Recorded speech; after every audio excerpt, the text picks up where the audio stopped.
Bonjour et bienvenue dans ma bulle de douceur, le podcast qui t'offre un moment de réconfort, d'inspiration dans ton parcours de parentalité. Je suis Océane, accompagnante postnatale et je suis ravie de t'accueillir dans cet espace où la parole se libère et où l'échange se veut sincère et chaleureux. Dans chaque épisode, nous plongerons ensemble dans des conversations enrichissantes avec des parents, des professionnels de la santé, du bien-être et de la petite enfance, ainsi que des créateurs français et françaises passionnés. Nous aborderons des sujets essentiels liés à la parentalité, des difficultés du quotidien et aux moments de joie et de bonheur. Je souhaite créer ici un véritable cocon où tu pourras trouver du réconfort, des conseils et surtout te sentir accompagné même à distance. Parce que oui, chaque parent mérite d'être entendu, soutenu et accompagné.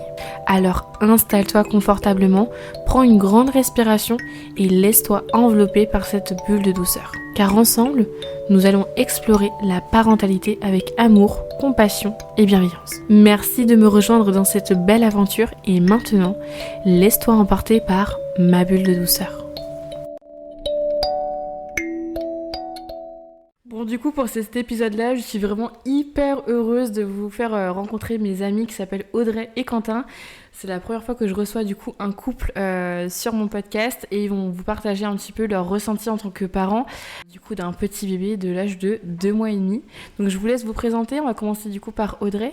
Moi je m'appelle Audrey, j'ai 27 ans, je suis la maman du petit Charles du coup et je travaille dans un collège en tant que surveillante. Bonjour, moi c'est Quentin, 27 ans aussi, le papa du petit Charles et je suis actuellement conducteur de travaux.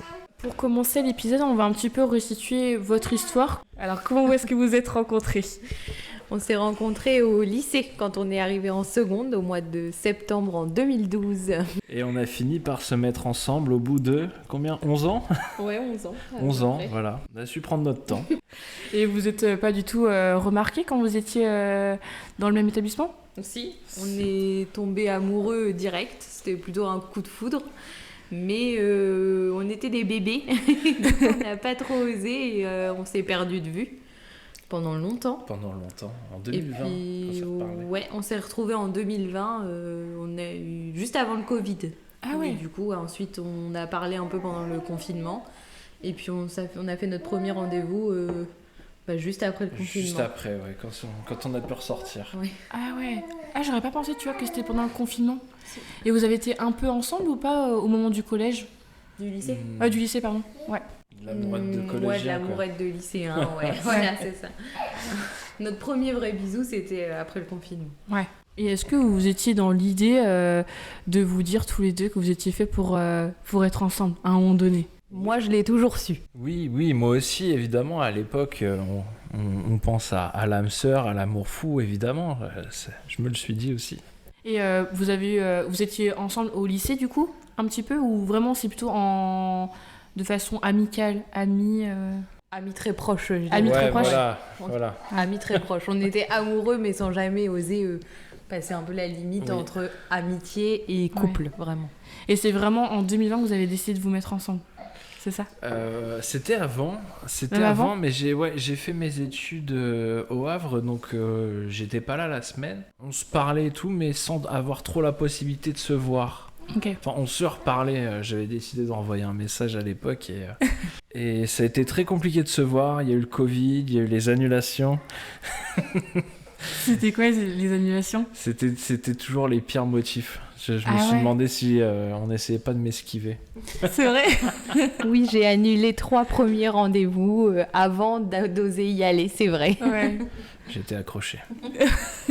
Mais en tout cas, c'est resté de marbre à vouloir. Tu t'es dit, c'est vraiment Audrey. Ouais, exactement. Ouais. J'ai quand même persévéré à me dire elle est peut-être de bonne foi, elle essaie pas de m'esquiver parce qu'à chaque fois elle acceptait de recaler une date, mais Et à ce moment-là, vous viviez chez vos parents l'un et l'autre, je crois que c'est ça. Hein. Oui, moi la semaine je vivais dans mon logement étudiant et le week-end je rentrais chez mes parents. Ouais. Pareil pour moi, la même chose. Ok. Et vous arriviez à vous voir du coup à l'extérieur ou chez vos parents du coup respectifs ça dépend. Au début à l'extérieur. Ouais. Au début à l'extérieur, ouais. Ok. Et du coup là 2020 arrive, du coup vous consolidez un petit peu votre couple, vous commencez vraiment à peut-être à prolonger tout ça. Et après qu'est-ce qui se passe ? Est-ce que vous emménagez tout de suite ensemble On a emménagé ensemble au bout de... ça fait 5 ans, ça fait 2 ans, donc au bout de 2 ans et demi, 3 ans. On vivait, on se voyait chez nos parents. Moi, quand j'étais en vacances, je passais du temps chez ses parents, lui passait du temps chez les miens. On se voyait très très souvent. Ouais. On se voyait plusieurs fois par semaine. Passer les week-ends ensemble et au moins 2 soirées en semaine après le travail. Ouais, parce que toi tu travaillais à ce moment-là et toi Audrey t'étais en études. Ouais. Enfin, j'étais en master, donc je travaillais à côté de mon master et je faisais mes recherches pour mon mémoire. D'accord. Et donc on a emménagé 1 mois après que j'ai eu mon CDI, mon premier d'ailleurs. 1 mois après, comme ça, pour pouvoir qu'on accepte notre dossier. Bah bien sûr. Ouais. On voulait emménager avant, mais bon, avec une étudiante et un intérimaire, autant dire on avait peu de chances de trouver quelque chose. Mais en tout cas, vous avez réussi parce que au final, vous avez un super bel appartement. Et après, vous avez peut-être d'autres projets par la suite. Un projet maison, j'imagine. Ah oui. On aimerait bien, par la suite, acheter une maison tous les deux. Ouais. C'est la suite. Hein. Alors du coup, après tout ça, c'est l'amour fou.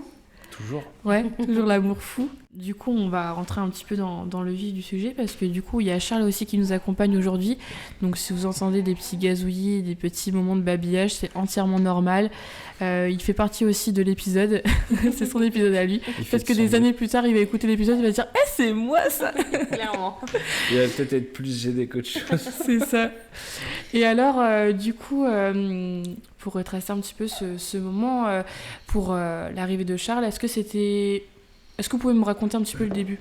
On a toujours dit qu'on aurait des enfants. Techniquement, on avait décidé que ce serait 1 an plus tard. Mais Charles est arrivé un peu comme une petite surprise. Et puis, on a pris la décision de se lancer dans l'aventure, quoi. C'est arrivé comme ça, en fait, au final C'est ça. Oui. Ouais. Complètement. C'est arrivé totalement par surprise. Ouais. Et donc, la discussion a été très rapide, mais on en a discuté et on a décidé de le garder. Donc du coup, quand vous avez appris la nouvelle, toi, t'as senti que t'avais quelque chose au fond de toi qui est en train de naître ?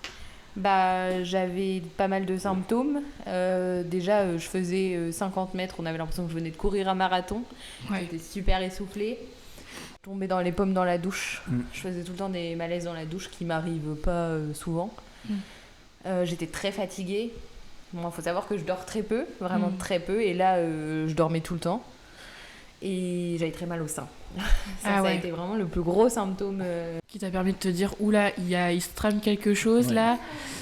Ma collègue de travail était dans le même cas que moi, elle était enceinte, elle le savait, et quand on en discutait, elle m'a dit fais un test. Moi je pense que fais un test. C'est vrai qu'après avoir posé tous les symptômes sur le papier, le test c'était juste pour confirmer parce que s'en doutait bien. Oui. Et alors comment est-ce que tu l'as dit tout de suite à Quentin ou est-ce que tu as attendu un petit moment, comment ça s'est passé, tu vois, en fait les symptômes il les connaissait, on en avait déjà parlé, je lui avais dit je pense pas, lui m'a dit moi je pense que si. Il savait, mais j'ai dit je fais un test la veille de Pâques l'année dernière. Et j'ai fait le test. On savait, on s'en doutait. Et de toute façon, il avait fallu 2 secondes, 10 secondes, allez, grand max, pour qu'il soit positif. Donc, on savait, on s'en doutait. Et du coup, je lui ai dit, il est positif. Je lui ai dit, on va avoir un bébé. Il m'a dit, c'est parti. Et puis voilà. Ah ouais, du coup, vous étiez partant dans ce projet-là. Oui. Avant le test, on avait attendu quelques jours pour voir si les symptômes se maintenaient, donc on en avait discuté avant. D'accord. Toute la discussion qu'on a eue s'est passée avant, et donc ça s'est... une fois que le test était positif, la machine était partie. Et du coup, vous étiez content à la fois aussi ? Ah oui. Est-ce que vous étiez dans la crainte ? C'était quoi les sentiments qui vous ont submergé à ce moment-là ? Moi, j'étais stressée. J'avais du mal à y croire. Avec tout ce qu'on entend aujourd'hui sur les problèmes justement pour les femmes, pour avoir des enfants, même pour les hommes, c'est compliqué. J'avais du mal à croire que ça pouvait tenir, que ça pouvait marcher du premier coup, que j'allais pas avoir de soucis. Du coup, j'ai mis du temps à me réjouir. J'étais heureuse d'avoir un bébé, mais j'avais l'impression de vivre avec l'épée de Damoclès au-dessus de la tête, quoi, de me dire à tout moment il peut arriver un truc. J'étais assez fermée. Je voulais pas trop exprimer ma joie. J'avais peur qu'il arrive quelque chose. T'avais peur de la fausse couche en fait. Ouais, Quelque pour chose. moi, c'était trop facile. Ouais. Avec tout ce qu'on entend aujourd'hui, pour moi, c'était vraiment trop facile, quoi, que ça nous tombe dessus d'un coup, qu'il n'y ait pas de soucis, que ça tienne, que ça aille jusqu'au bout. J'ai eu du mal. J'ai été stressée plus là-dessus sur la grossesse, mais à la fois j'étais super contente. Enfin, j'ai toujours voulu être maman. C'était vraiment un truc que je voulais depuis des années. Donc j'étais vraiment très heureuse d'avoir un bébé. Ouais. Et pour moi, c'est pareil, il y a tellement d'émotions. J'ai eu le temps de me préparer mentalement les jours précédant le test. Mais en même temps, une fois que c'est positif, on est là, ça y est, c'est parti. On est content, en même temps on a peur parce que c'est nouveau. En même temps, on vit en appartement. Bon, il y a 2 chambres, alors il aura la sienne et ça c'est super. Mais voilà, ça reste un petit endroit. Il y a tout ça, il y a le côté... Il y a le côté rationnel de la chose. Ah, on n'a pas de matériel, je sais même pas ce qu'il faut. Moi, j'y connaissais rien au bébé. Il y a toutes les nouvelles choses à apprendre. Et mais au final, les émotions restent quand même hyper positives. Une fois qu'on sait qu'on veut le garder, au final, pareil. Je me suis aussi dit que ça me paraissait trop facile. Je dis comment ça, je connais plein de monde qui ont eu du mal, qui ont dû aller voir des médecins, et puis nous, sans le vouloir, c'était parti. Alors on se dit que c'est trop facile, en même temps on est bien content pour nous quand même. Ouais. On va pas se mentir. Est-ce qu'il y a une part de vous qui se disait mais nous on a trop de chance et pourquoi les autres ils galèrent autant? Est-ce que vous en vouliez de réussir en fait, vous de votre côté, enfin que ça vous est arrivé comme ça? Désolée, c'est peut-être un peu mal formulé. Non, mais je vois ce que tu veux dire. Et oui, moi j'ai eu un peu pendant un temps cette culpabilité de me dire nous c'était pas prévu et on y arrive hyper facilement. Et il y a des gens qui essayent pendant des années, ils en veulent vraiment un tout de suite sur le champ et ça marche pas. Et oui, sur le coup, j'ai eu un peu cette culpabilité, oui, de me dire bah moi ça fonctionne et alors que j'ai rien demandé en soi. Et eux ça fonctionne pas alors que ça fait des années quoi. Donc oui, sur le coup, moi je me suis sentie un peu coupable. Donc, Pour ma part, je peux pas dire que je me sentais coupable, peut-être inconsciemment. Okay. Parce que c'est un sujet dont on a beaucoup discuté, le fait que nous on a réussi sans le vouloir et qu'on a quand même beaucoup de connaissances et de familles qui ont eu du mal, ouais, peut-être inconsciemment. Quand vous êtes dit ça y est c'est parti, vous avez envisagé aussi de faire un bilan sanguin, de faire un test, enfin pas le test de grossesse mais vraiment aller au laboratoire faire le test, je sais plus comment ça s'appelle, peut-être que tu sauras me dire. C'est le test sanguin.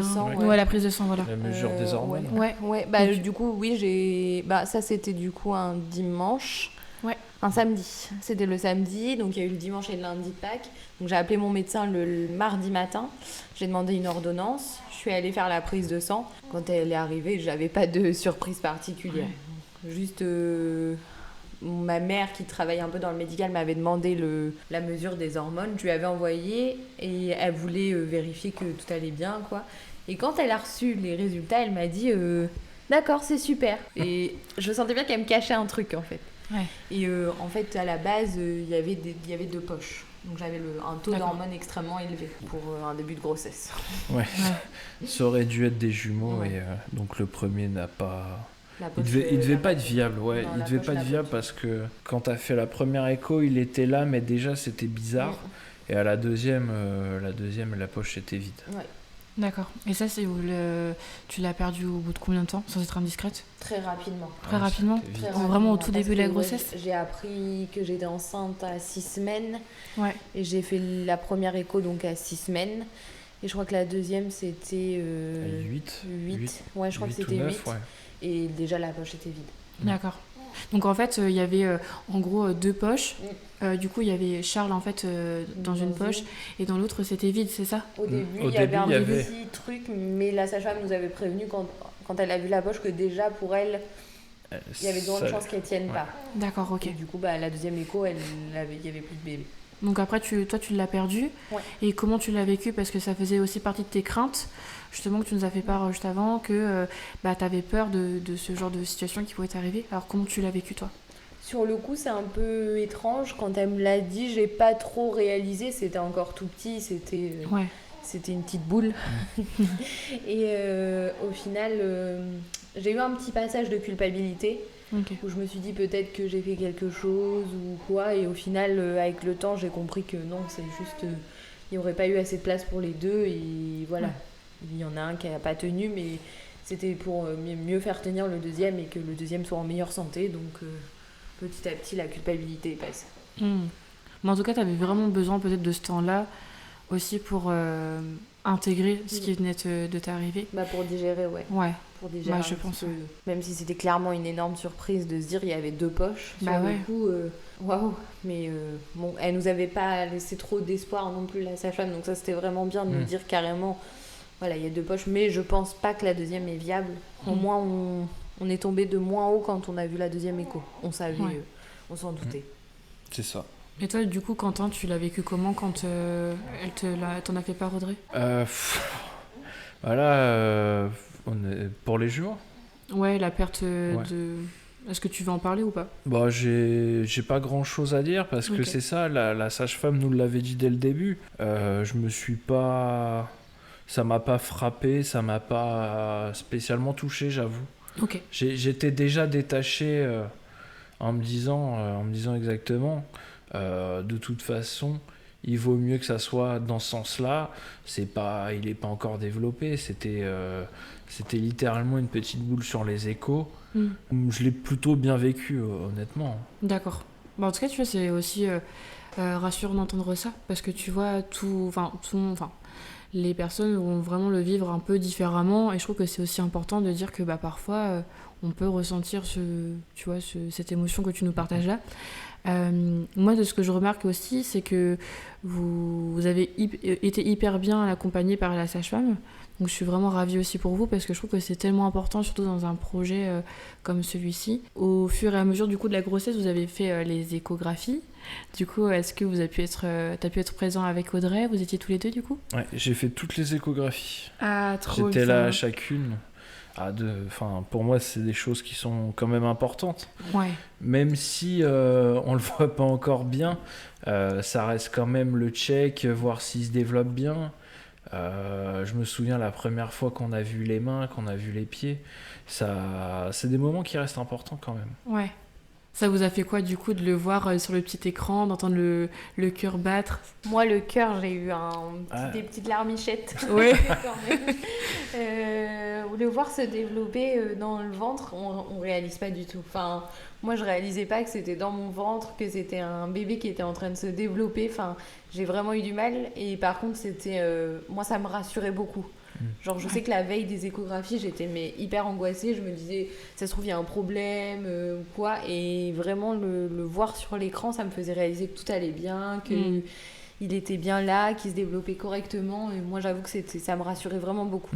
C'est la même chose pour moi. C'est vrai que c'est très, très rassurant. Ça reste des moments qui sont sympas, les échographies, même pour le papa. Enfin, nous, on est juste là à regarder la télé. C'est le plus facile. Mais c'est ça, on le voit quand même. On voit le bébé se développer, passer d'une toute petite boule qui brille sur l'écho à un petit bébé. On voit qu'il se développe, il y a les bras qui commencent à arriver, les jambes, les pieds, les mains. Et puis après, il prend de plus en plus de place aussi. Il y a de plus en plus de choses à checker. Enfin, c'est des bons moments. Ouais, ça doit être assez émouvant. Enfin, ça doit être de très bons moments, je pense. Ouais. Et sur les 3 échos, vous étiez vraiment rassurés parce qu'à chaque fois, j'imagine que c'était du positif. Oui. Enfin, à chaque fois. On a eu une petite frayeur sur le cœur. Ok. Parce qu'ils avaient du mal. Enfin, ils gigotaient beaucoup. Ils se mettaient toujours derrière mon nombril, donc on voyait rien. Ouais. Et le cœur, elle avait du mal à le voir, donc on a vu une deuxième sage-femme pour le cœur. Okay. Qui était un peu plus expérimentée, qui elle a réussi à voir ce qu'elle voulait, mais pour être sûre, on a vu un cardiopédiatre qui a refait une échographie. Et là, ils nous ont dit non, moi je vois rien d'anormal, il n'y a pas de souci. Et à la mater, ils ont checké et a priori, il n'y a aucun souci. C'est ça. Et la sage-femme échographe, la première, nous avait bien dit faut pas s'alarmer, c'est vraiment je n'arrive pas à le voir aujourd'hui, donc on y a droit, on va faire un check complémentaire. Ok. Et en fait, tout ça, tous ces examens qui ont été faits, ça vous a rassuré, du coup, de dire que tout va bien. Enfin, des fois, il vaut mieux parfois pousser un peu les examens un peu plus loin pour être rassuré, parce que c'est vrai qu'on ne peut pas être à l'abri, mais en tout cas, je suis vraiment rassurée pour vous de savoir que tout allait pour le mieux. Pour la présentation, du coup, à vos familles, comment ça s'est passé ? Nous, on est loin de l'histoire où on a acheté des petits cadeaux en disant voilà, vous allez être grands-parents, surprise. Nous, on est resté un peu avec la nouvelle de on va avoir un bébé, on n'avait rien prévu, maintenant qu'est-ce qu'on fait ? Donc, on a tous les deux contacté nos parents, enfin, on a vu nos parents le lendemain et le soir même. Les miens, ouais. Et voilà, on s'est assis, on a discuté avec eux comme si de rien n'était, et d'un coup, on leur a dit au fait. On va avoir un bébé. Et maintenant, qu'est-ce qu'on fait de ça ? Ouais, ça nous est tombé dessus. Et donc, il fallait... j'avais besoin, moi, de vider mon sac. Donc, coup de bol entre guillemets. Mes parents venaient manger le soir, donc on leur a dit. Mais c'est ça, j'ai dû lancer dans la discussion en plein cours parce que je tenais plus. Et je savais pas comment l'amener, comment le dire. Mais est-ce que t'as pas eu aussi ce moment, parce que moi je me rappelle quand on avait échangé par message, t'avais envie de le crier sur tous les toits. Oui, évidemment. Ça, je me rappelle. On évidemment. est très heureux et en même temps, voilà, maintenant que c'est fait, qu'est-ce qu'on en fait, comment on fait, par quoi on commence, comment on se débrouille, quoi. Moi, je me souviens même être allée chez mes parents le lendemain. Il y avait mes parents, mon frère et ma sœur, et leur avoir dit j'ai un truc à vous annoncer. Et mon frère, pour rigoler, me dit t'es enceinte ? Et là, je lui dis oui. Et là, je le vois, genre, vraiment des gros yeux me dire quoi ? En fait, oui. Il s'y attendait pas. Pas du tout. Non. Vraiment pas. Non, pour une fois que la blague a bien fonctionné. C'est clair. Ah, voilà, c'était bien choisi, là. Sans le vouloir. Et là, dire à nos parents, voilà, vous êtes bien gentils, on vous l'a annoncé, maintenant, il faut nous dire ce qu'on en fait. C'est ça, on avait aussi besoin de conseils. On n'a pas eu le temps de préparer le terrain. Donc pour nos parents, la nouvelle était un peu surprenante, je pense. Je pense qu'ils s'y attendaient pas du tout. Pas du tout. Et du coup, après, au moins, on a eu un gros soutien, même les 3 premiers mois, quand on n'ose pas le dire. Ouais. On avait du soutien, on savait qu'on pouvait compter sur eux pour nous guider. Parce que, mine de rien, c'est un peu l'inconnu. Hein. Quand on n'est pas... Même, je pense, quand on est préparé, qu'on sait qu'on en veut un, ça reste un peu l'inconnu, savoir ce qu'il faut faire. Par où commencer, y a tellement de choses à faire, des démarches administratives et tout. Exactement, c'est compliqué. Okay. Bon, là, je vais avoir un bébé, mais des examens à faire. C'est les médecins à trouver. C'est surprenant. C'est surtout ça qui était le plus préoccupant pour moi. J'ai pas tant stressé à l'idée d'avoir un bébé, mais c'est tout ce qu'il y a derrière. Faut trouver une sage-femme, il faut faire les échos, il y a les prises de sang, il y a une quantité d'examens qui est quand même assez importante. Et déjà, il faut réussir à caler tout ça dans l'emploi du temps.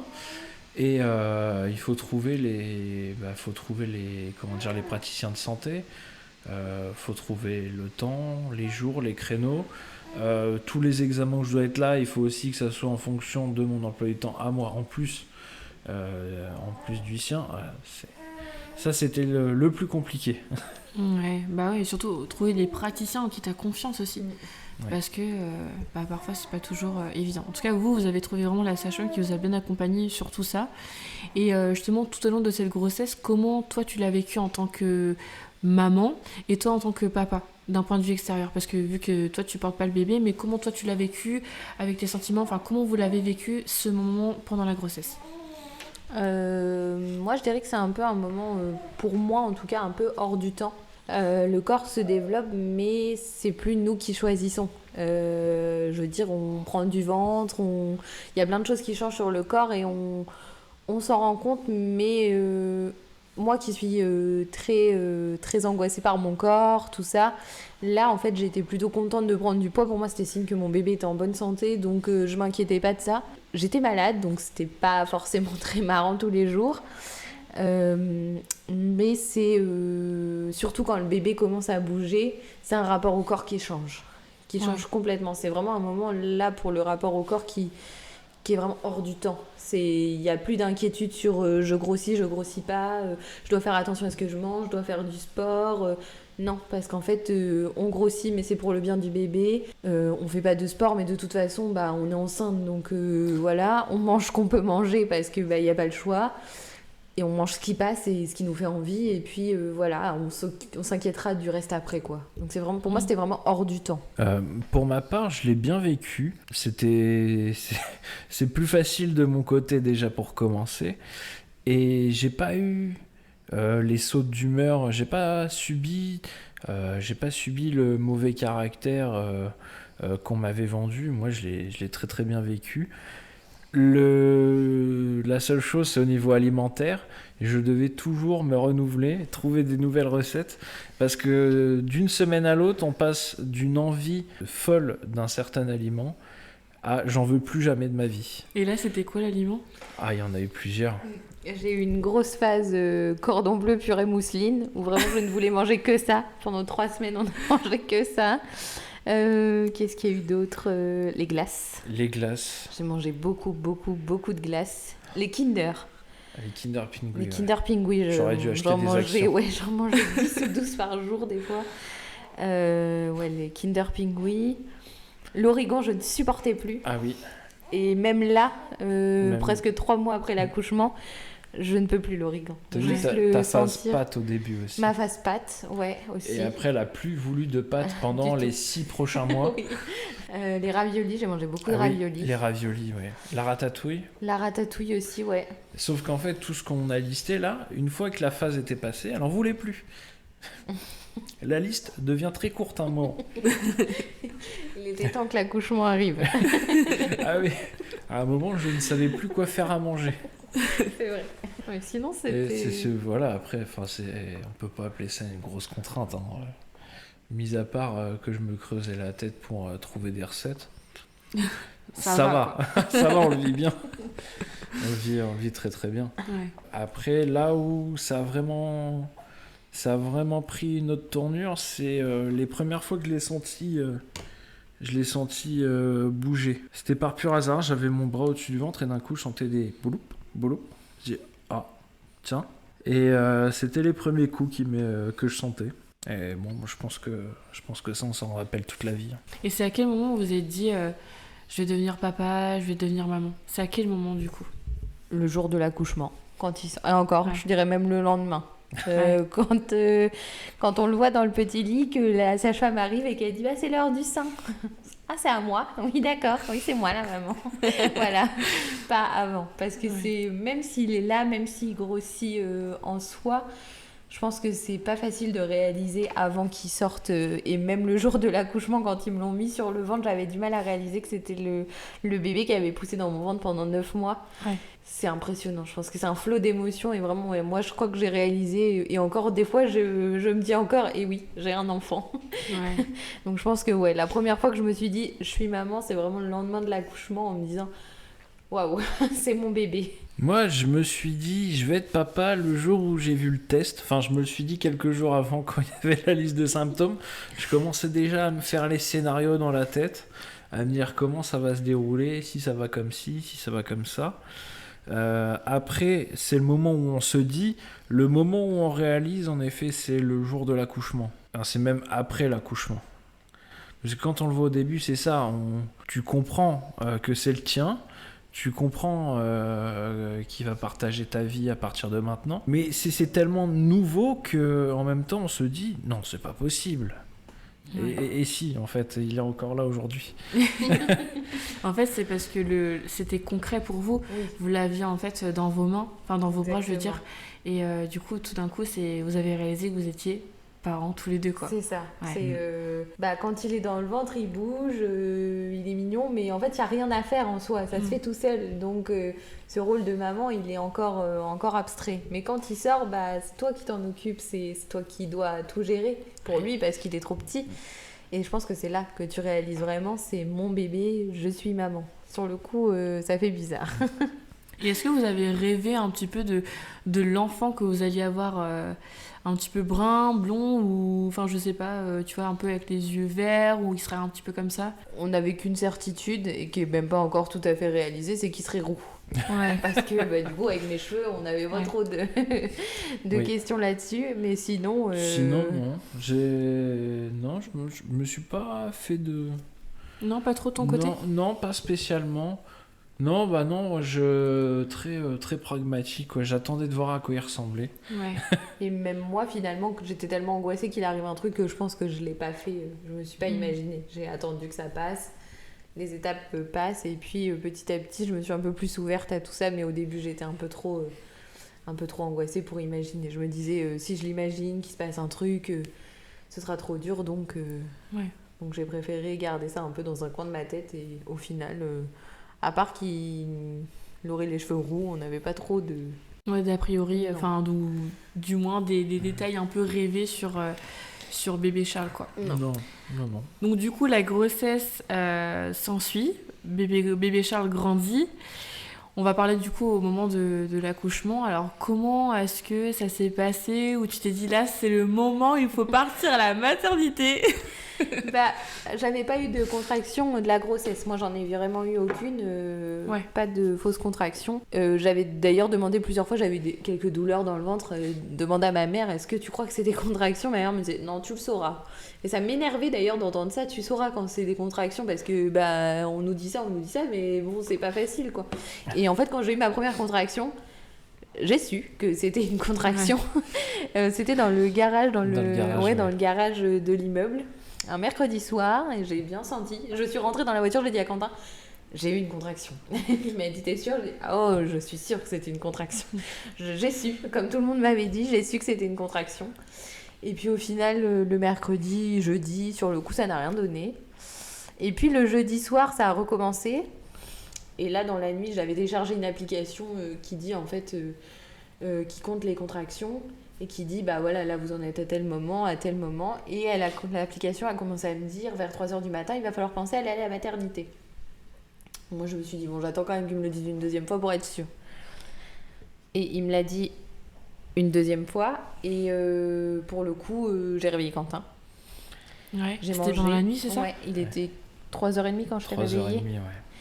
J'ai mangé une clémentine, j'ai pris une douche, j'ai appelé la maternité et là, ils m'ont dit, faut venir. Et du coup, j'y suis allée directement. Il était 4h30. Ouais. On est parti, 4h30. 4h30 à peu près. Ouais, c'est ça. Je me suis jamais réveillé si vite de ma vie. Quand on se fait réveiller à dire il faut que j'aille à la mater, j'ai plein phare. Oh. Là, je suis là. Ok, d'accord, c'est parti. On avait tout préparé avant. Il n'y avait plus qu'à s'habiller et partir. Ouais, est-ce que vous avez préparé le sac, tout le petit sac pour la valise de maternité, pour bébé, pour toi aussi, du coup? Pyjama, brosse à dents. Ouais, si, en effet, oui, même pour moi, on avait préparé. Donc, il n'y avait plus qu'à partir. Après, de toute façon, avant l'accouchement, je peux pas sortir. Mais une fois qu'il y avait l'accouchement, après l'accouchement, moi, je peux sortir. Donc là, c'est un peu plus libre. C'est un peu plus facile de mon côté. Mais tout était prêt et il y avait plus qu'à aller à la maternité. Coup de bol, en plus, en pleine nuit, il y avait plein de places juste devant la maternité. J'ai même pas eu à aller me regarer plus loin après l'avoir déposé devant. Il y avait plus qu'à se laisser porter. Ouais. De toute façon, tout le long, à partir du début de la grossesse, on se laisse porter. Et c'est soit les gens qui ont connu qui nous donnent les conseils, soit c'est tous les praticiens, tout le personnel de santé qui nous disent ce qu'il faut faire. Donc, Et ça vous a rassuré d'avoir des conseils? Oui, quand même. Oui, pour la plupart, oui, ça nous a quand même guidés. Au moins, on savait où on allait.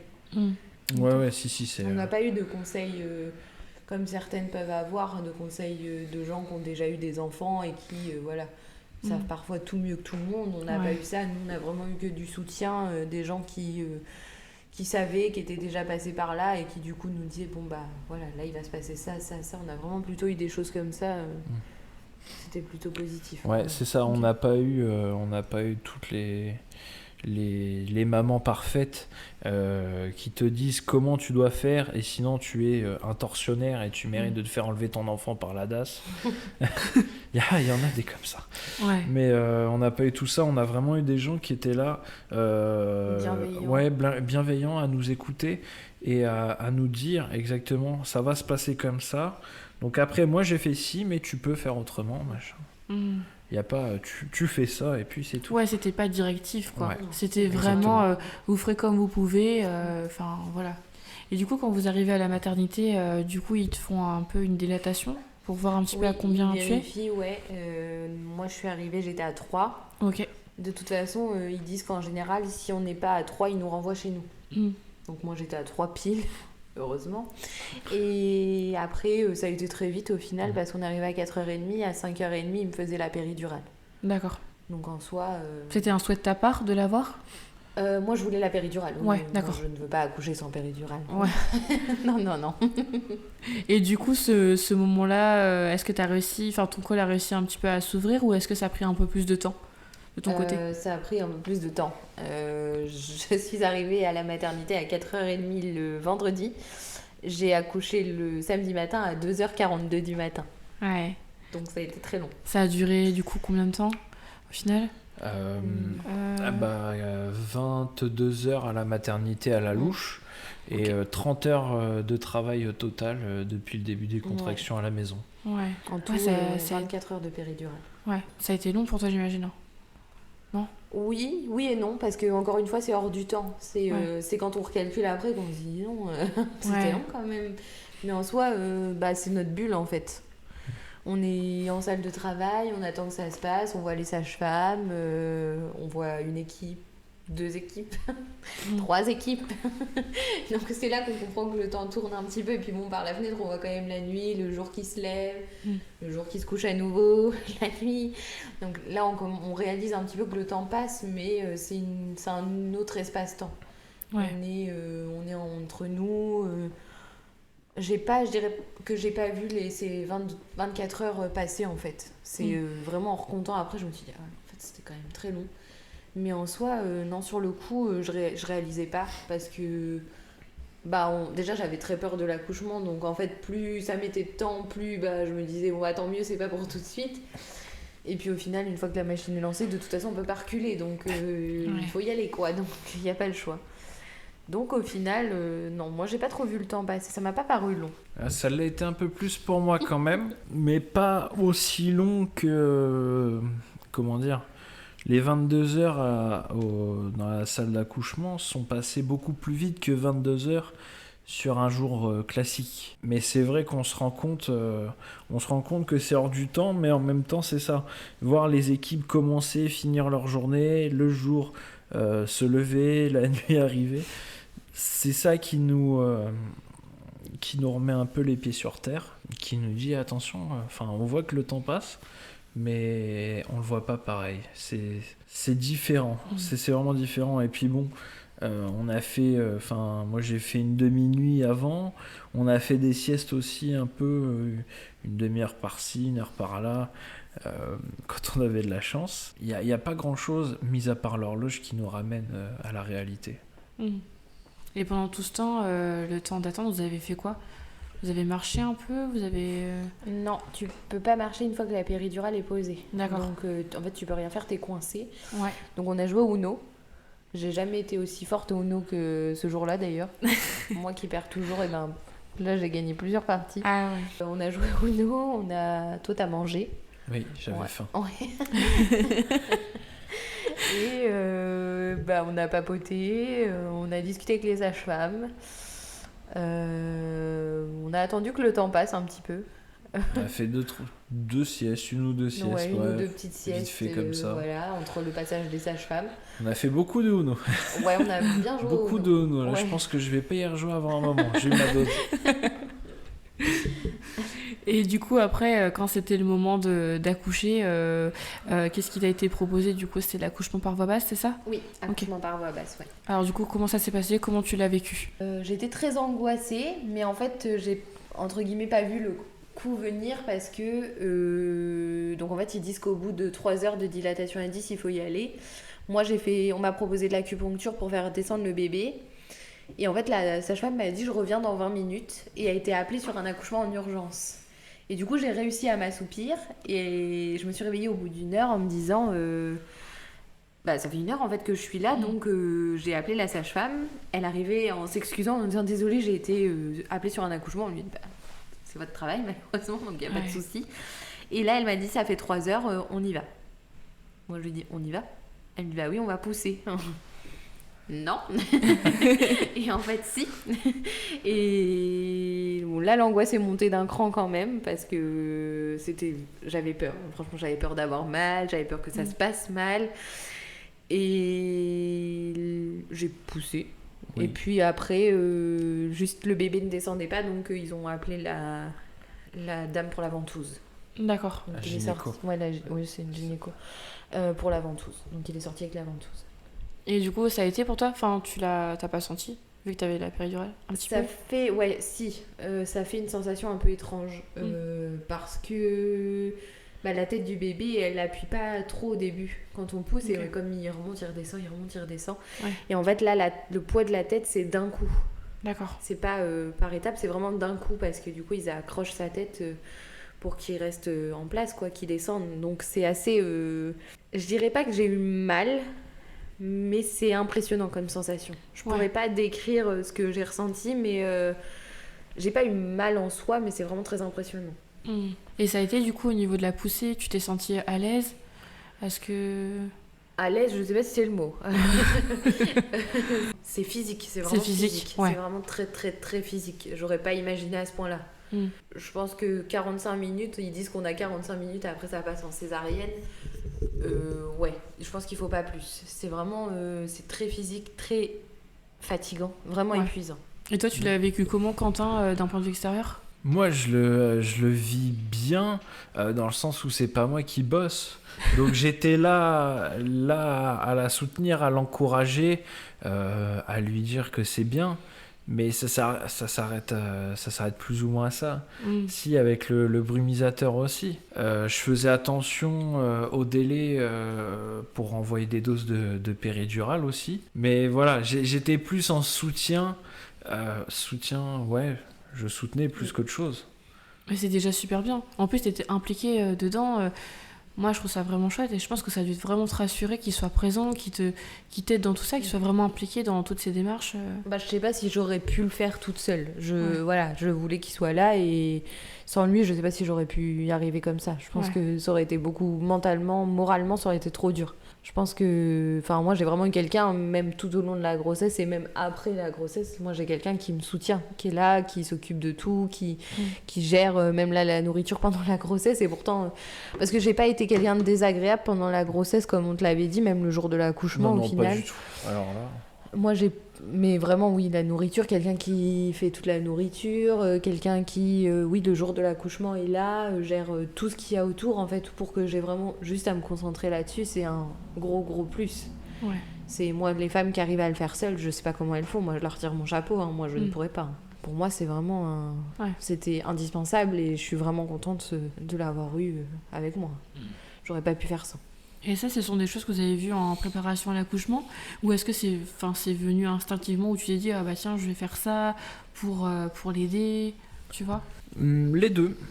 Les deux quand même. Il y a des choses avant la préparation à l'accouchement qu'on fait quand même naturellement pour aider. Je veux dire, déjà, tout ce qui est un peu physique, porter les courses, etc., ça va de soi. Ouais. Ça va de soi que je vais pas lui faire porter des charges. Préparation à l'accouchement après nous a pas non plus dit... ça nous a pas expliqué comment répartir les tâches. Ça se fait plus naturellement. Nous, ce qu'on a vu pendant la préparation à l'accouchement, c'était plus... comment ça se déroule, qu'est-ce qui se passe au niveau du bébé, qu'est-ce qui se passe au niveau de la maman, quel est le personnel, qu'est-ce qu'il fait, en cas de complications, comment ça se passe. C'était vraiment tout ce côté un peu rassurant, un peu découverte de l'accouchement, mais on nous a pas dit toi tu vas faire ci, toi tu dois faire ça, il faut penser à ci, penser à ça. Toi, c'est toi qui avais entrepris la démarche de le faire, quoi. Tu t'es dit... Parce que peut-être que vous en aviez parlé en amont, avant ou pas? C'est vrai que moi, je connais pas trop toute cette partie-là. Non, mais déjà dans la vie quotidienne, t'es toujours en soutien. Quand il se passe quelque chose, il est toujours du genre à me soutenir. Donc en fait, je pense que déjà, c'est sa personnalité d'être comme ça. D'accord. Donc au final, c'est naturel en fait. Ouais. C'est donc le jour de l'accouchement, ça se fait naturellement. Le brumisateur, la sage-femme nous avait dit, prenez-en un, ça peut vous être utile le jour de l'accouchement. Voilà, moi en train de pousser, je pouvais pas mettre du brumisateur moi-même, donc ça se fait naturellement en fait. Je pense que voir la personne souffrir, parce que c'est quand même pas une partie de plaisir, je pense que instinctivement on se place en soutien. C'est vrai, je pense l'avoir vécu comme ça aussi, où on essaye de faire de notre mieux dans ce qu'on peut faire. Ouais. Dans ce qu'on peut faire, mais bon, après c'est vrai qu'on peut pas faire grand chose non plus. Mais tu vois, ce sont vraiment, tu vois, des petites choses, mais c'est déjà énorme, tu vois, c'est vraiment bien. Ouais. Ça fait participer à l'effort, on va dire. C'est pas le même type d'effort, mais ouais, au moins je peux pas dire que j'ai rien fait. Ouais. Non, mais déjà un soutien émotionnel, c'est déjà tellement précieux, enfin vraiment, ouais. Je tiens à le dire, c'est vraiment super. Et justement, Charles naît.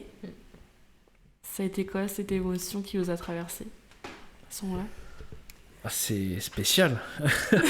c'est un moment très très spécial. C'est même très difficile à décrire. Il se passe plein de choses. C'est-à-dire que la première fois qu'on le voit, on se dit ça y est, c'est le mien, quoi. C'est mon fils. Déjà, tu dis mon fils, c'était bizarre. C'est un peu surprenant de dire ça. Et avec la fatigue et toutes les émotions de la journée, c'est des moments qui sont très très chargés. Très chargé, donc après évidemment il y a tout, on passe dans tous les états d'esprit, toutes les émotions, les larmes, la joie, pas la tristesse du coup, mais on fait tout le spectre des émotions, et en même temps on est là, maintenant je fais quoi? Je sais pas comment ça marche. Il n'y a pas le mode d'emploi de livrer avec. Et moi, de mon côté, c'était beaucoup d'émotions aussi. Beaucoup de joie, évidemment. Une certaine fierté aussi de se dire j'ai réussi. Je suis allée au bout, quoi, vraiment par voix basse, en plus que moi, je m'en serais jamais cru capable. Et même encore aujourd'hui, des fois, quand j'y pense, je me dis j'y suis arrivée, quoi. Donc, je me suis surprise moi-même. Donc, une certaine fierté quand même. D'avoir réussi à combattre mon angoisse aussi, de pas m'être laissée déborder par l'angoisse. Et puis de voir ce tout petit bébé, là, sortir de là, de se dire waouh, c'est moi qui l'ai fait.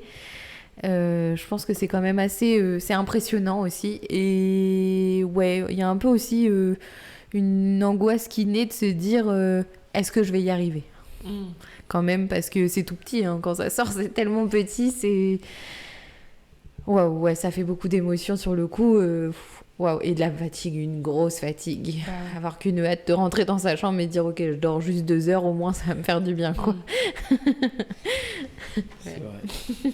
Ah bah c'est clair. Et du coup vous aviez envie de retourner à la maison? Ça a duré combien de temps votre séjour à la mater? 4 jours. 4 jours, On est arrivé le vendredi, on est reparti le mardi. Donc ça. Ouais, 4 jours. Oui, j'avais envie de rentrer à la maison. Ouais. J'avais envie de rentrer chez moi, de retrouver mon lit, surtout mon lit. Et puis, en même temps, j'étais bien là-bas quand même, parce que quand il y a un souci, il y a toujours quelqu'un. Et de se dire, quand je vais rentrer chez moi, va falloir que je le gère, ce petit bébé. J'ai pas la télécommande avec le bouton rouge pour appeler à l'aide. Voilà. Est-ce que ça va bien se passer? Est-ce que tout va aller comme il faut? Si j'arrive pas à le mettre au sein, comment ça va se passer? Donc j'avais très très très envie de rentrer chez moi, et en même temps une petite envie aussi de me dire est-ce que je peux emmener les sages-femmes avec moi juste quelques jours, hein, histoire d'être sûre que si ça se passe mal, il y ait quelqu'un, quoi. Bah ouais, en fait, ça, c'est ce que de nombreux parents relèvent quand ils rentrent à la maison, d'avoir vraiment ce soutien, mais aussi d'être, réconforté, d'avoir des réponses sur les questions aussi, parce qu'effectivement, un bébé, il est livré sous en mode d'emploi. Et des fois, ça peut faire peur de se dire qu'est-ce que je fais ? Et quand il pleure, qu'est-ce que c'est ? Est-ce que c'est la faim ? Faut changer la couche ? C'est la fatigue ? Il y a énormément de questions qui se posent et je comprends totalement ce que vous partagez là. Et justement, ce retour à la maison, vous avez quand même eu un peu la visite, je pense, de la sage-femme qui est venue voir comment toi t'allais, comment Charles allait et comment ça s'est passé justement ce retour à la maison, le postpartum, si on peut... Les premiers jours ont été difficiles. L'allaitement était compliqué. Il ne voulait pas prendre le sein. Donc on n'arrivait pas à le nourrir comme on voulait. On a commencé par le nourrir à la cuillère tellement on était désespérés. On n'arrivait pas du tout. Je tirais mon lait, on le nourrissait à la cuillère. L'arrivée de la sage-femme pour la visite à domicile, ça a été... Salvateur. Ouais, le Messie, on l'attendait comme le Messie. Quand elle est arrivée, qu'elle l'a mis au sein et que l'allaitement s'est passé après comme sur des roulettes, je pense qu'on n'a jamais autant béni quelqu'un de notre vie en nous disant waouh, en fait, merci. Ouais. Et après, une fois que ça a été, au final, on s'est très vite adapté. Hein. C'est ça, c'était les 2-3 premiers jours les plus durs. Parce que à la mater, s'il y a un problème, on appelle à l'aide et puis ils viennent nous aider, ils nous donnent les conseils. Et en 3 jours, des fois, il y a des choses qu'on ne voit pas ou qu'on peut voir qu'une fois qu'on rentre à la maison de toute façon. Et il y a eu ces 2-3 jours de flottement à se dire « Oh là là, qu'est-ce que je fais là ? Je ne sais pas comment faire. » Et je me souviens surtout du moment où on est rentré.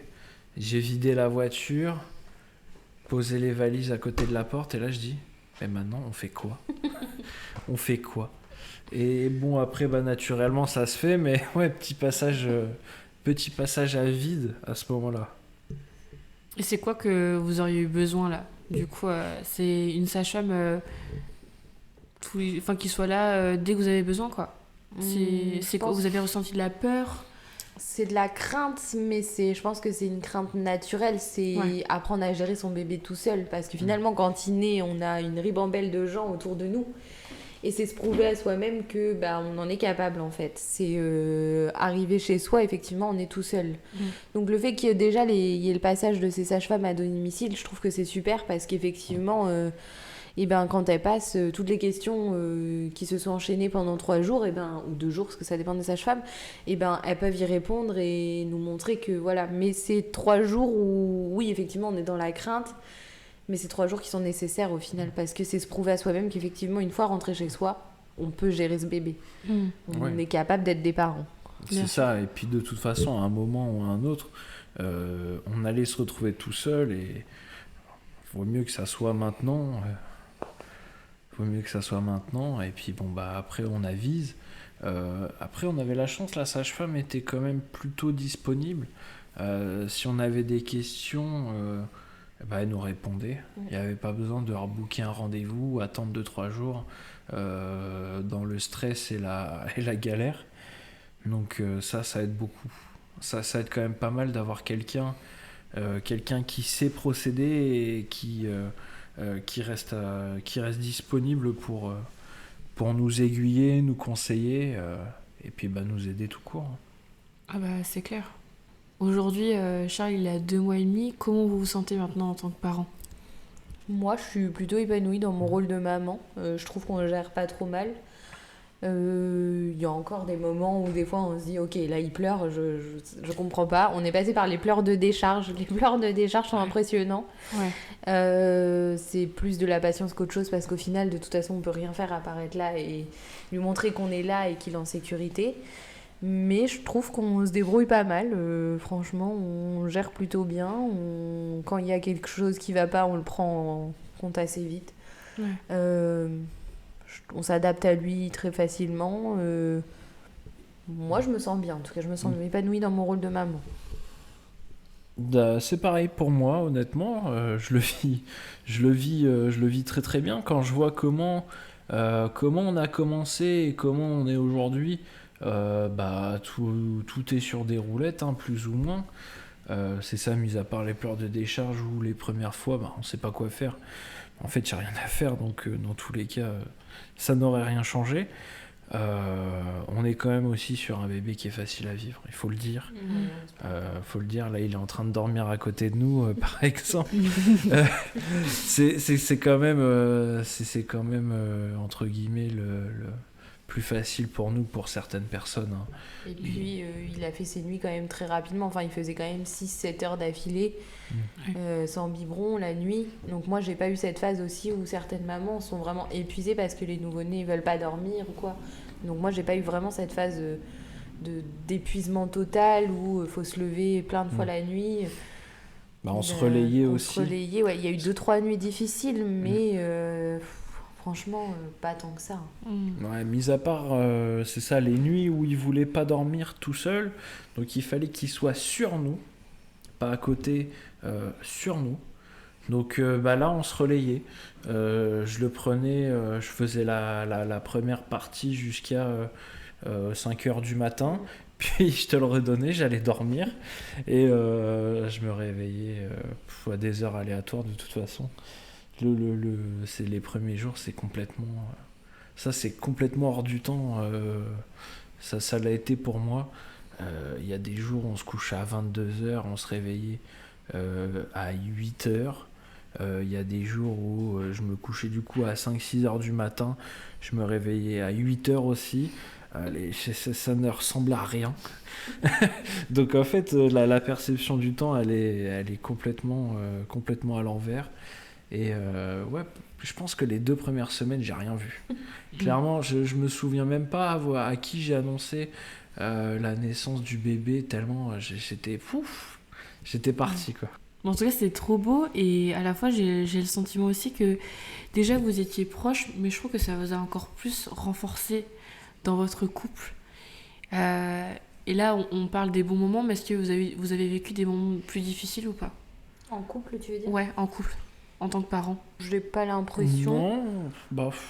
Non, après, comme tout, il y a des moments où, avec la fatigue, on peut s'énerver un peu, mais je veux dire, ça revient après, quoi. Il n'y a pas de... Il y a pas de... Putain, ça va pas, je vais me barrer. Je trouve qu'en fait, le côté... moi, je l'ai eu en tout cas, et je pense que c'est important de l'avoir. C'est parfois, effectivement, peut-être avoir l'impression de se laisser submerger. Mais je trouve que c'est aussi une période où on peut justement mettre le point sur tout ce que l'autre fait, en fait. Sur les petites choses du quotidien qu'il fait. Moi, par exemple, je sais que je ne cuisine absolument jamais, j'ai pas besoin. Mais c'est quelque chose qui est important, cuisiner. Et des fois, quand ça va pas, quand on se dit il y a une mauvaise période, et moi ça m'aide parfois de me dire oui, mais alors t'as l'impression peut-être qu'il fait pas ça, mais à côté il fait la cuisine. Quand t'as besoin, il est toujours là en soutien. Il t'écoute te plaindre, parce que des fois quand je me plains, c'est pas toujours facile.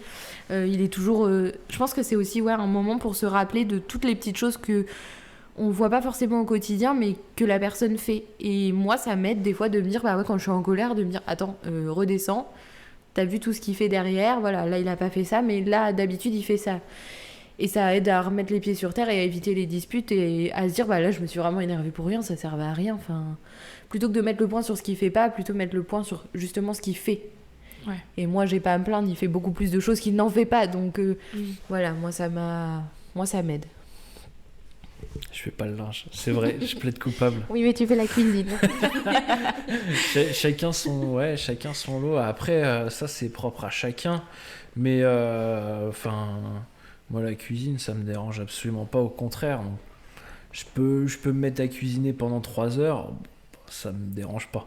Moi, je vais pas dire que le linge ça me dérange pas, mais bon, il faut le faire. Ah mais c'est plus une nécessité qu'un plaisir, c'est vrai.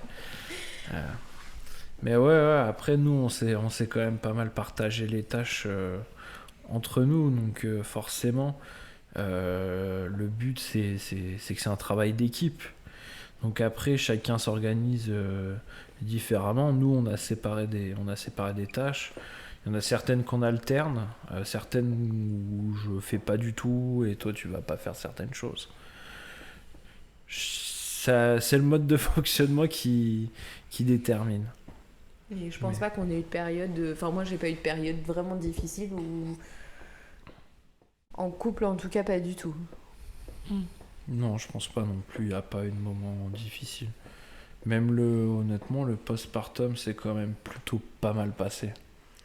Il y a évidemment toujours ce petit moment, et puis surtout amplifié avec la fatigue. Petit moment coup de mou, mais globalement, on s'est quand même bien soutenu et on a bien et rapidement remonté la pente. En tout cas, vous avez réussi à trouver cette organisation. Je trouve ça vraiment bien parce que c'est souvent en fait des conseils qu'on prodigue justement aux jeunes parents et je trouve que d'instinct vous avez réussi à le trouver et je trouve que ça apporte vraiment ses fruits au sein de votre couple. Je trouve que ça fonctionne aujourd'hui. Vous êtes là tous les deux, vous êtes... Enfin, moi je trouve que vous êtes de super parents, je tiens à vous le dire. Merci. Vous êtes mes amis, mais je trouve que c'est important aussi de le dire et il n'y a pas de parents parfaits, je tiens quand même à le rappeler. Vous faites de votre mieux, mais par rapport à tout ce que vous partagez, c'est juste fabuleux parce que vous avez vraiment réussi à consolider ce lien entre vous, mais aussi cet équilibre en fait entre votre vie de couple, votre vie de parent, même si des fois c'est pas toujours aussi simple même aussi comme on le désire, mais je pense que là votre témoignage, je sais pas si vous allez vous en rendre compte, mais c'est vraiment une lueur d'espoir pour de nombreux parents. Je voulais dire aussi parce que, alors le postpartum, tout le monde en parle, on voit des vidéos partout, moi j'en ai eu énormément sur Instagram notamment, en disant que c'est une période très compliquée, etc. Donc je trouve ça bien qu'on commence à en parler en disant que voilà, pour certaines femmes c'est très compliqué. Mais moi je sais que tout ce qu'on m'a dit sur le postpartum, ça m'a aussi beaucoup angoissée. Ça m'a fait naître une bulle d'angoisse. Après l'accouchement, j'avais presque plus peur du postpartum que de l'accouchement en lui-même. J'avais peur de me perdre, d'être une boule d'angoisse. Et donc j'en ai fait des tonnes dans ma tête, c'était vraiment compliqué et au final je l'ai géré différemment. Donc je trouve ça bien qu'on soit aujourd'hui tous tout au courant de ce qui peut se passer pendant ce postpartum, mais il faut aussi savoir que parfois ça se passe bien, alors c'est normal d'avoir des coups un peu de mou parce que j'en ai eu forcément, il y a des jours où c'est plus angoissant que d'autres, il y a des jours où des fois on se lève le matin, on a l'impression qu'on va pas survivre à la journée et au final plus la journée se déroule, plus on se dit en fait ça s'est très bien passé, il y a rien eu. Mais il faut ça, donc c'est une période stressante, mais il faut aussi, je pense qu'il faut s'écouter plus qu'autre chose et c'est pas insurmontable. Et je pense que c'est important de le dire aussi, il y a beaucoup de femmes qui, sur ces réels Instagram notamment, disent vous allez voir, c'est une période horrible, etc. Non, moi je l'ai pas vécu comme une période horrible. Faut savoir aussi s'écouter. Et par contre, faut pas hésiter à prendre 5 minutes pour soi quand le bébé ne pleure pas, quand le bébé dort, vous avez le droit d'avoir 5 minutes pour vous. Moi, je pense que c'est important de le dire et que c'est pas insurmontable. Très très loin d'être insurmontable. Pour certaines peut-être, mais voilà, pour d'autres c'est pas insurmontable. Et il faut pas s'en faire tout un fromage parce que ça peut très bien se passer aussi. Ouais, bien sûr, parce que c'est vrai que souvent on voit le postpartum un petit peu comme la bête noire. C'est très négatif la vision que les gens ont du postpartum aujourd'hui. Et en fait, je peux comprendre parce que je sais que pour certaines femmes, ça a été une période vraiment horrible. Bien sûr. Il y en a qui l'ont vraiment très mal vécu mais voilà, du coup, moi, ça m'a énormément angoissée de me dire, voilà, il y en a tellement qui l'ont mal vécu. Est-ce que moi, je vais mal le vivre comme ça ? Si je le vis mal, comment ça va se passer ? Il faut aussi se dire que parfois, non. Parfois, ça peut bien se passer aussi. Donc, faut s'écouter et pas se laisser submerger. Non, mais je pense que c'est important de le dire. C'est rassurant aussi d'entendre ça, de dire que, tu vois, c'est pas que négatif, effectivement, cet après-accouchement, et que, en fait, on le vit tous, tu vois, de manière singulière.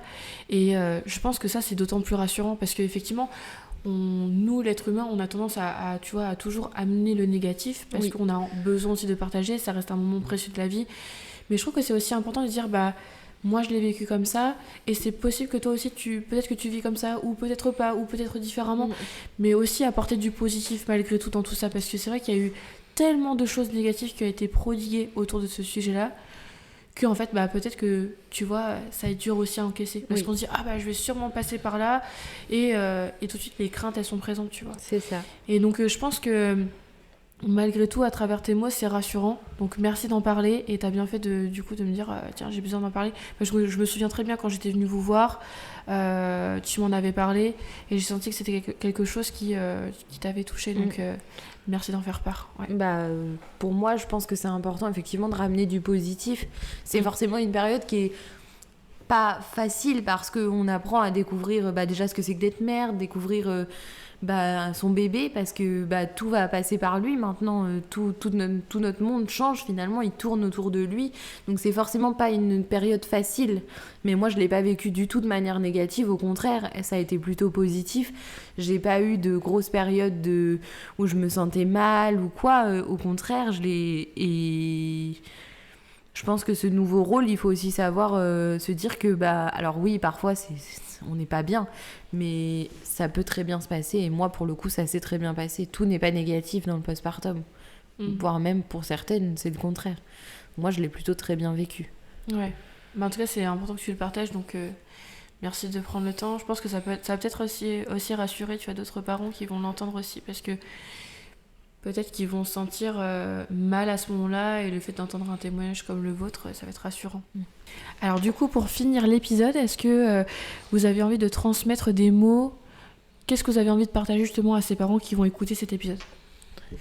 Ça va bien se passer. Tout le monde y arrive. Moi le premier, je pense que j'ai été vraiment littéralement le premier à me dire ça. Je me dis ça va être compliqué, on sait pas comment faire. Puis je m'étais pas trop renseigné en plus auparavant, alors que j'adore toujours tout savoir sur les choses. Quand ça nous tombe dessus, on est un peu perdu, mais on y arrive. Déjà, il y a énormément de monde autour de nous, ne serait-ce qu'à la maternité, qui sont là pour nous aider, nous conseiller, nous donner vraiment les clés pour réussir. Et après, on peut toujours compter sur la famille, sur les amis, sur les parents qui ont déjà vécu ça avec nous-mêmes. On y arrive bien. Ça prend quelques jours. Il y a quelques jours un peu flou, très flou, mais on y arrive très très bien par la suite. Ouais, je dirais ça aussi. Écoutez-vous. Il y a toujours des conseils pratiques. Tout le monde vous dira, et même les professionnels de santé, il faut faire telle chose, ou il faut faire comme ça, mais écoutez-vous. C'est votre bébé et personne ne peut mieux savoir que vous ce qui va fonctionner pour lui. Prenez un peu de temps pour vous quand même. Gardez ça, un peu de temps pour vous. Et oui, tout ira bien parce qu'il n'y a pas de raison que ça aille mal en fait. Et surtout, si vous avez besoin d'aide, il ne faut pas hésiter à demander de l'aide. Il faut toujours s'écouter. Effectivement, quand vous sentez que ça ne le fait plus, que vous avez besoin d'aide, prenez l'aide qu'on vous propose. Parce que les gens qui vous proposent de l'aide, c'est toujours dans la bienveillance. Donc prenez-la. Il n'y a pas de honte à avoir besoin d'aide. Merci à tous les deux d'être venus aujourd'hui pour me partager votre beau témoignage en tant que parent. J'espère vraiment que ça portera ses fruits et que justement à travers cet épisode, ça aura pu vous rassurer, de vous dire qu'au final, tout n'est pas négatif dans la vie, dans un rôle de parent. Donc merci à tous les deux. Je vous envoie plein de bonnes ondes, plein d'amour, le meilleur pour vous deux, le meilleur pour Charles, et encore merci pour votre temps. Et puis je vous souhaite une très belle continuation. Merci à vous deux. Merci beaucoup. Merci pour ton écoute et le temps que tu y as consacré. Je t'invite à partager tes questions ou même tes suggestions dans les commentaires. Ton retour est vraiment essentiel pour que je puisse créer du contenu qui résonne avec tes besoins. Si tu souhaites participer à mon prochain épisode, le lien de mon formulaire est disponible dans la barre d'informations de cet épisode. Prends soin de toi et moi je te dis à bientôt dans ma bulle de douceur.